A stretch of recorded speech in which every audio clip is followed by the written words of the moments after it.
is Brian Richards. I am based in the United States here in Vienna today and have been involved in ecosystems as well. But our main speaker is Said Werner. Am I pronouncing your name correctly? Perfect. Perfect. And he is the director of the MIT Murray Lab for Deep Tech and Geopolitics. So he'll be sharing his presentation in a moment. Just some logistics for those of you listening in.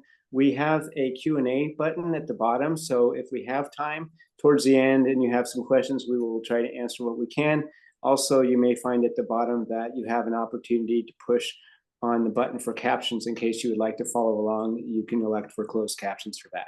So with that, I'd like to pass it off to Said so that he can begin sharing his insights with us. Said? Yeah, I'd love to. Thank you, Brian.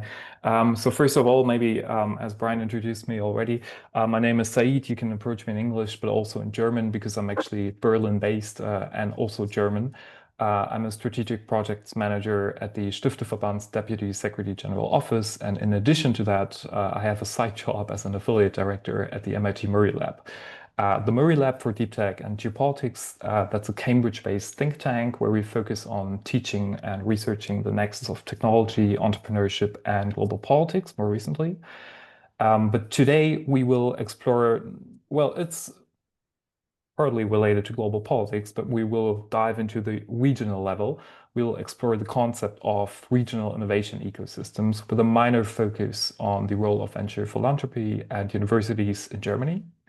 My heads up is I'm not gonna make this a research lecture, but mainly want to share some experience from my own work so that I can hopefully help you to understand why Germans are not always efficient. This is number one.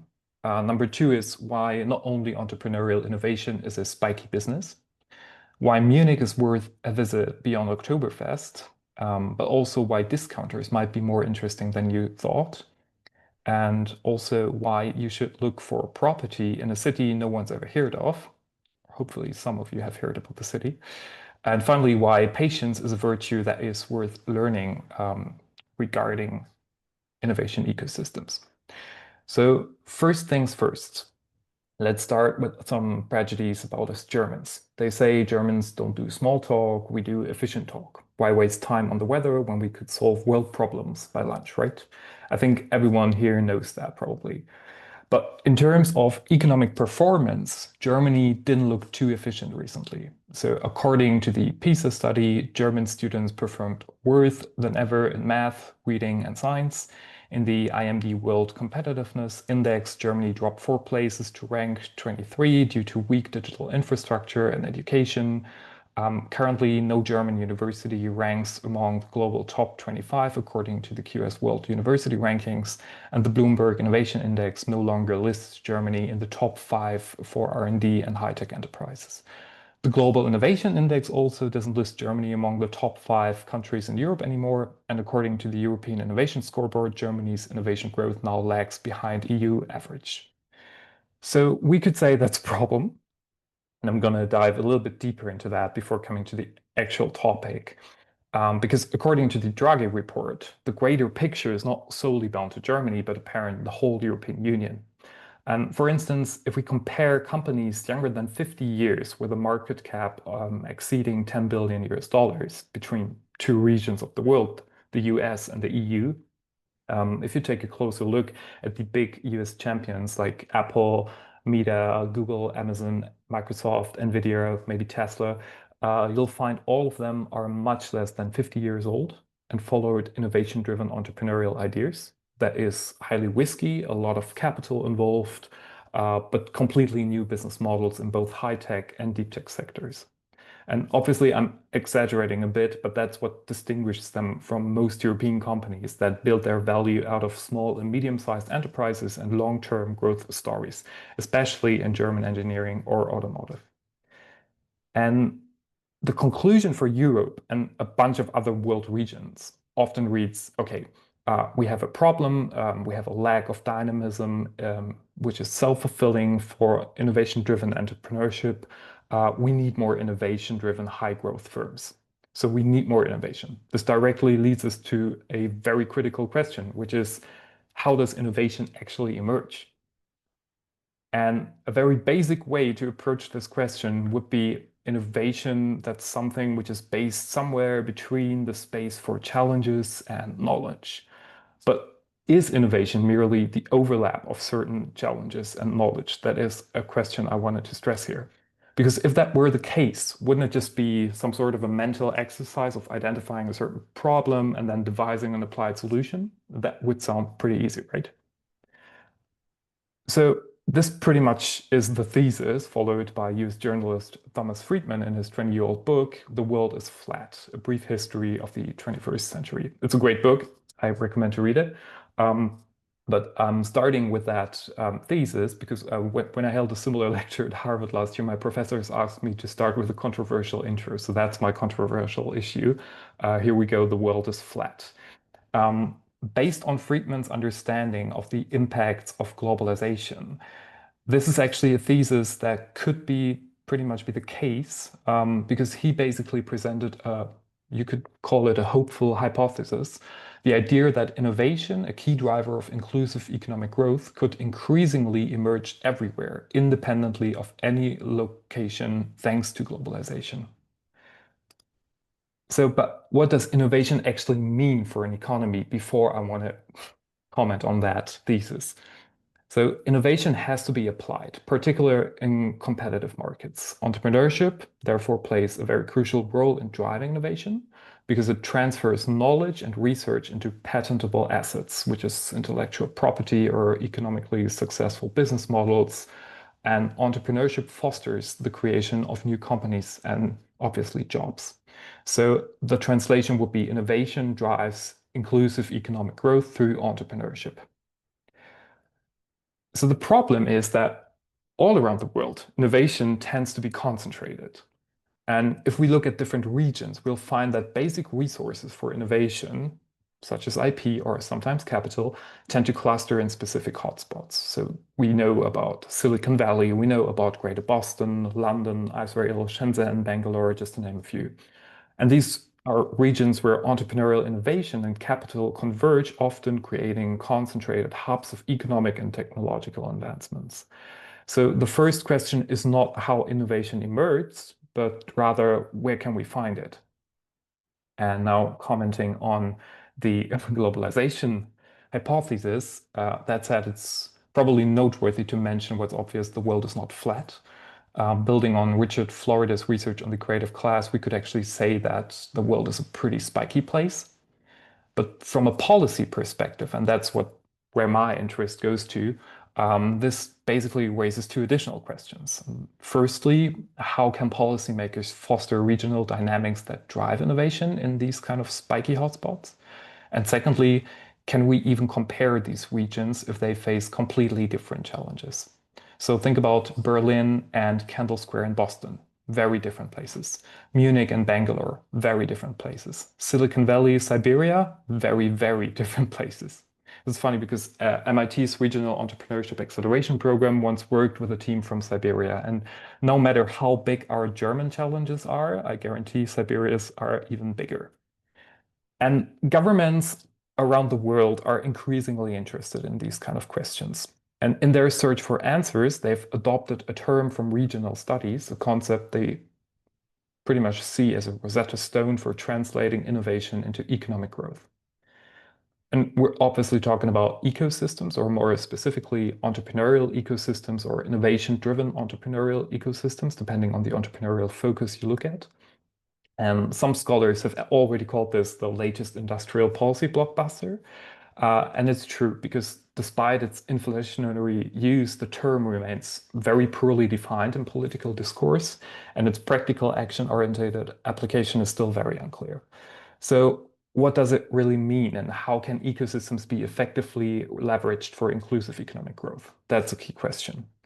To answer that question, we first have to understand what ecosystems are or how we can define ecosystems at their core, especially innovation ecosystems.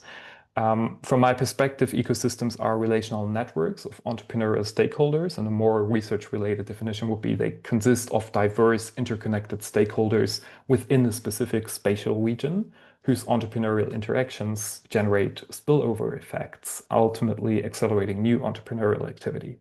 So vice versa, that means no stakeholder alone can be in charge of entrepreneurship or innovation. It's all about the spillover effects between different stakeholders at a certain location. I'm not sure if you're familiar with this 25-year-old British reality show, Location, Location, Location. It's actually quite famous. I think there was a German translation as well. And the key feature of ecosystems is pretty similar because it's the condition under which technologies or general patterns emerge from research and enter the market and then ultimately generating growth. One obvious example is California, which is long considered the world's fifth largest economy. And what's interesting is the Golden State owes a large share of its GDP to Silicon Valley and the San Francisco Bay Area, which is actually home to only 2% of the US population. However, back in 2015, the whole region accounted for 17% of all US patents and over half of all venture capital investments. So that's huge. That said, ecosystems as spatial constructs are spatial constructs where people do see each other. And that also underlines the value of location, or in other words, the close geographic links between research and innovative businesses. And more recently, these links have prompted numerous programs and initiatives by governments and other actors worldwide. For Germany, we could mention the Startup Factory program, which is an interesting program in terms of how it's designed, because it's very different from former programs that focused on transactional logics. But this is something you can read about later. I'm going to have a source for that. And speaking about the central actors, the question arises, which kind of people, what kind of stakeholders, what stakeholders are central to ecosystem development? And historically, economists like to mention the model of the military-industrial complex. That is, the state awards contracts for technological defense projects to large corporations, so-called primes, which then generate patents in R&D departments.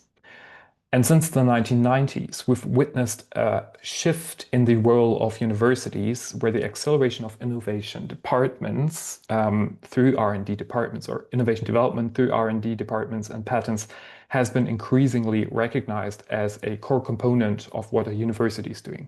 So the key concept, I'm sure you've heard about that, is the entrepreneurial university, where IP transfer is seen as the third pillar alongside research and teaching. That's what we call the triple helix model.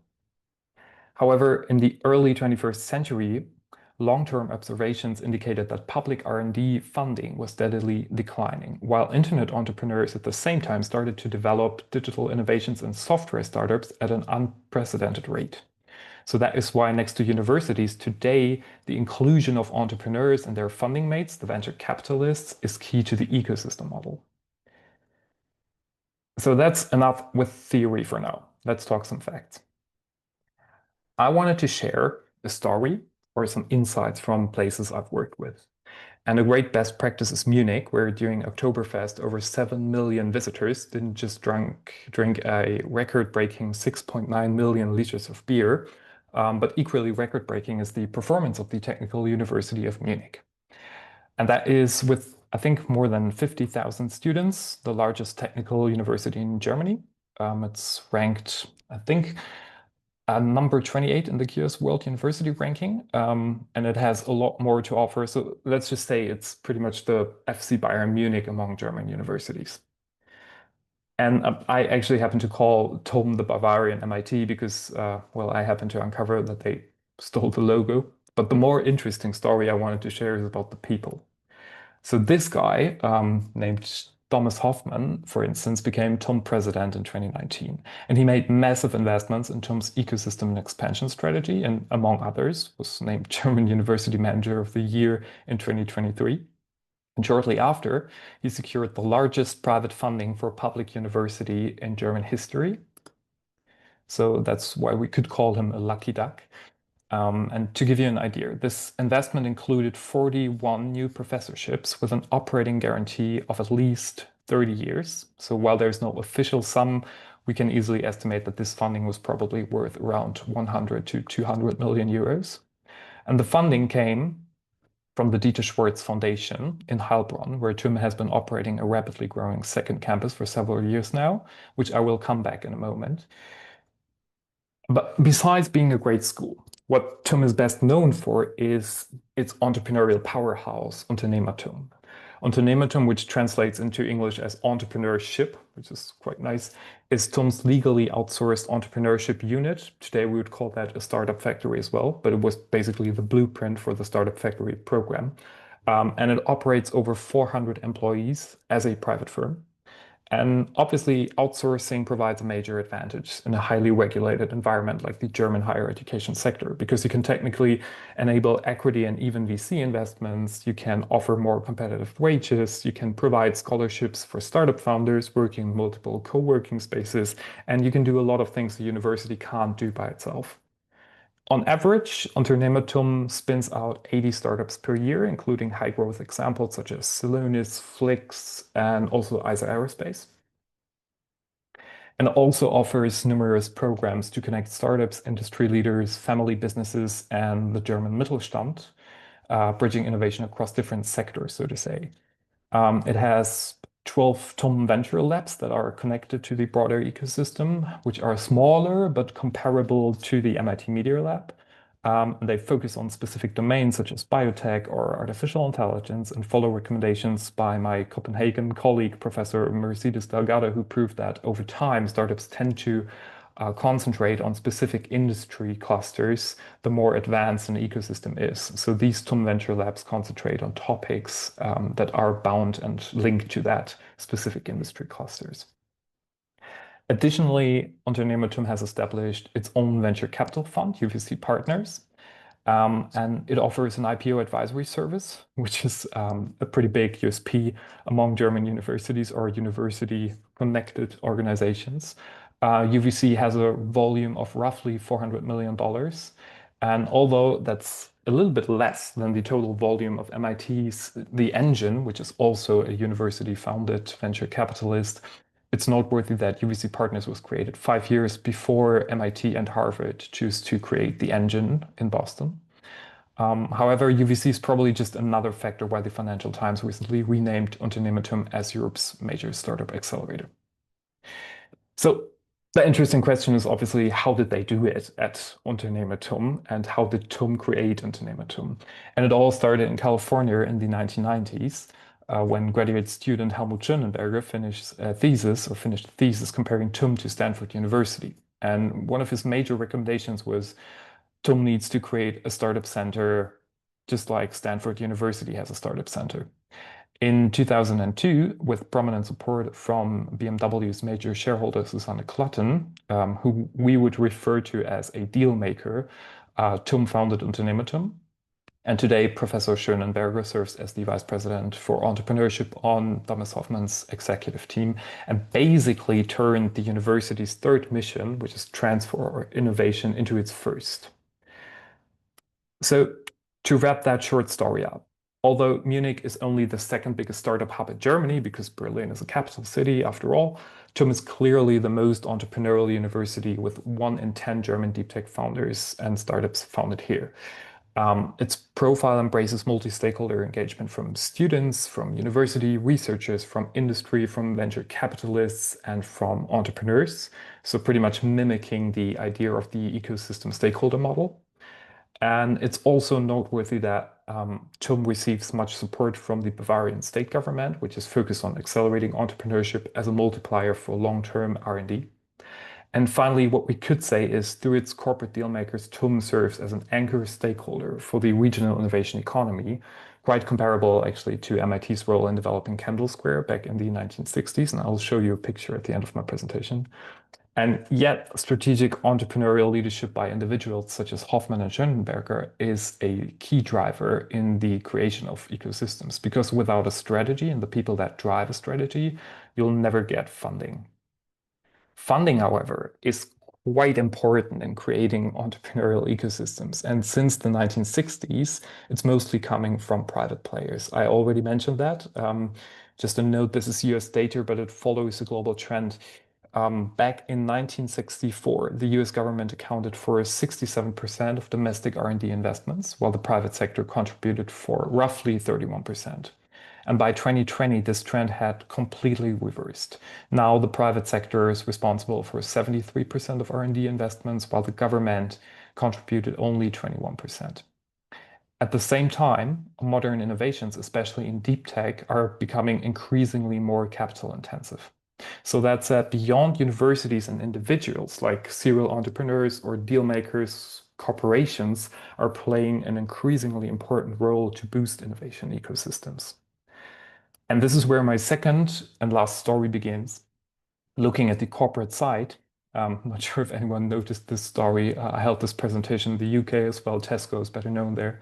Lidl is another very interesting example here because the company is obviously mainly known for its discount prices, operating in 30 countries across the globe, and its mother corporate, the Schwarz Group, employs more than 500,000 people. So that's a very, very large company. Starting in retail and discounters, the Schwarz Group is currently undergoing a major transformation.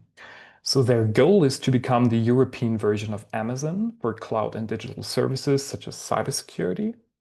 And yes, their main revenue is still retail, but they made strong investments acquiring XM Cyber, a former Mossad startup from Israel, and led an investment deal of $500 million for Aleph Alpha, which is Germany's major AI startup. And at the same time, the corporate and its charity foundation initiated a huge give back program to their headquarter region, a city called Heilbronn. I'm not sure if one of you have ever been to Heilbronn, but that's a vibrant but also rural city, a wine region, and also home to Dieter Schwarz, the richest man of Germany and also the founder of the Schwarz Group. And his foundation, this is unofficial, that's an unofficial number. I happen to find in Handelsblatt, invests roughly 2 billion euros into the regional ecosystem. Where does this money go to? Primarily education, because the Schwarz Foundation established a campus for 8,000 students at the beginning, and it's now expanding the education or Bildungscampus, how it's called, to 20,000 students by 2030. It also launched local branches of the Technical University of Munich and also ETH Zurich, and also collaborates globally with universities such as Stanford, Oxford, HEC Paris, and TU Nanyang. On the research side, among others, the Dieter Schwarz Foundation helped to create 8 Fraunhofer Institutes for Applied Science. And on the startup support side, they initiated Campus Founders as an accelerator, which is working closely with D11Z Ventures, which is Dieter Schwarz venture capital firm. And Campus Founders is modeled after Unternehmertum. So it's a startup accelerator that is placed in the local region of Heilbronn and also works closely with the universities on site. However, their probably most ambitious project is EPI, the Innovation Park Artificial Intelligence, and this is how it will look like, because EPI is set to become the European hotspot for AI technology, and well, at least from my perspective, it looks a lot like Apple Park. And the foundation, the state government, gave more than $100 million public-private investments, but these are just official numbers, obviously. And EPI's goal is to build a major hub for AI technologies, especially industrial AI. Very useful, by the way, for the region's, I think more than 31 probably hidden champions and the German Mittelstand companies. On a side note, the whole region even joined the recent cohort of the MIT Regional Entrepreneurship Acceleration Program. Noteworthy that that was the first region ever after the MIT program has been working with more than 90 regions from, I think, more than 30 or 40 countries. And this program teaches a strategic approach to developing regional ecosystems. In other words, if you're looking for real estate property, Heilbronn might be the right choice because I would expect to hear more from this region very soon. But coming back to the systems level and the bigger picture for Germany, the main question would probably be now that we know more about Lidl and Unternehmertum and the Technical University of Munich and Dieter Schwarz and his foundation. Is it Lidl or does Lidl offer discount innovations in abundance now in Germany and for German regions? And obviously the answer is no, of course not. Because the problem with innovation ecosystems and corporate or venture philanthropy influence is it's usually bound to spatial limitations, such as corporate headquarter locations or deal makers' home regions. And in Germany, we have 16 federal states, but we don't have 16 Dieter Schwartz Foundations or 16 Susanne Klattens from BMW. And that's actually perfectly fine, because when it comes to ecosystem acceleration, it's crucial to understand that you don't need to replicate the same strategy multiple times. Of course, money helps, but strategy is key. And places are different, just like people are different, and so they need different strategies, which is a major reason why most politicians have failed to copy Silicon Valley, which is probably a business a lot of politicians have aimed for. And you cannot copy path dependencies. And ecosystems as spatial constructs are highly path dependent. So as Germans, we would probably ask ourselves, okay, what do we do now? We need to measure something. We need to get some information data out. We need to derive some sort of strategy. And that's right, because two things are key to accelerate regional ecosystems. Firstly, multiple stakeholders have to do a keen analysis of the status quo of a certain region to find out about comparative strength and weaknesses. And secondly, they have to design strategies which we call interventions or regional strategic interventions to solve structural problems and boost opportunities in that regions. So therefore, obviously, you need a framework and to know what is measured. And what is measured is quite important because if you look at the political landscape, usually you will find politicians, for example, that like to look at the pure number of startups founded in a particular region. And yeah, that's data. But to be honest, that's rather useless data because everything can be a startup and you don't want to know about counts, but you want to know about growth rates in your region. So what matters is what type of startup you're looking for. For instance, is it a small medium enterprise? Is it an innovation-driven enterprise working with technology that can grow fast or grow slow, but aim to achieve higher growth rates over time? And to do this, we, which is the Stifterverband and Unternehmertum, have developed a framework that can help with measurement. And it will also be published this Thursday. So this is pretty much the first presentation on this framework as a pitch. And it poses questions such as, what is the usual compound annual growth rate in a region? Who are the key players in the ecosystems? What is the entrepreneurial orientation in terms of exits or IPOs? Where do sources of funding come from? What contribution does public policy make where? And such evidence-based measurements are important for understanding what problems different regions have to solve in order to develop strategic interventions. And just to give you an example how this is actually working, why this is very important, if you imagine two regions and imagine a region one or region A, which is a rural area with a strong entrepreneurial commitment from a local engineering company, a good university for applied science, and a thriving startup accelerator. So their strategic advantage lies in generating great ideas for new industrial startups. However, their major challenge is poor mobility infrastructure, which limits the movement of serial entrepreneurs and investors. So you will find a lot of startups there, but you don't have the right people to get these startups off the ground.